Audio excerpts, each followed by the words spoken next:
Asalaamu calaykum waraxmatullaahi wabarakaatu. Ramadaan kariim dhammaan asxaabta ku xiran Bayaniya Channel. Ku soo dhawaada Bayaniya Channel.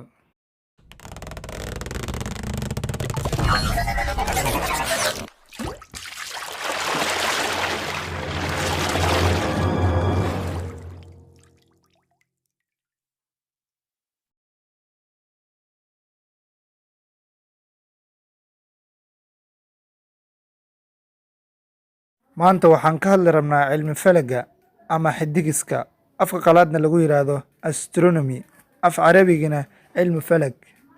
Cilmiga xidigiska waa cilmiga barashada meerayaasha, dayaxa iyo xidigaha.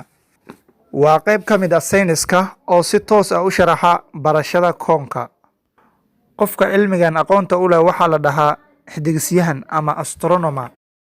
Xidigisku waa barashada xidigaha, meerayaasha iyo wax allaale wixii dhacdooyin ah ee ka unkuman wixii ka baxsan atmosfeerka hawada iyo isbeddelka qaab dhismeedka koonka aynu ku noolnahay.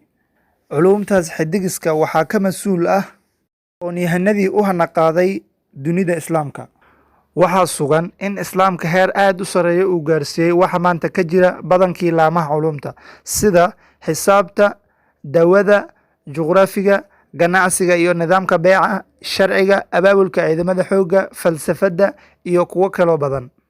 Falag yaqaanadii dunida islaamka ee magaca ku leh cilmigan xidigiska waxaa ka mid ah Yacquub ibnu Tariikh oo u dhashay Bershiya oo ku xeel dheeraa cilmigan xidigiska iyo xisaabta.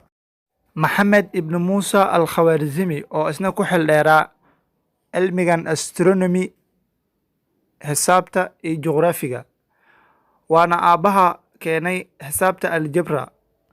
Abu Cabdullaahi Maxamed ibnu Jaabir al-Batani oo isna ku xeel dheeraa xisaabta iyo cilmiga xidigiska, iyo Ibnu Khalduun iyo kuwo kaloo badan oo halkan ku soo koobi karin. Cilmigan oo loogu magac daro hooyada sayniska ayaa islaamka taariikh weyn ku leh. Culimmadii caanka ahayd ee aan ku soo faalloonay ayaa qaaraankooda aqooneed wuxuu salka ku hayaa ama uu ka soo jeedaa laanta xisaabta. Sababtoo ah qofka aan xisaabta aqoon ma baran karo, kamana faalloon karo. Sidoo kale, alifaad xogaal, adeegsiga turbiinada iyo miraayadaha aragga fog waxay u baahan yihiin maskax xisaab taqaana.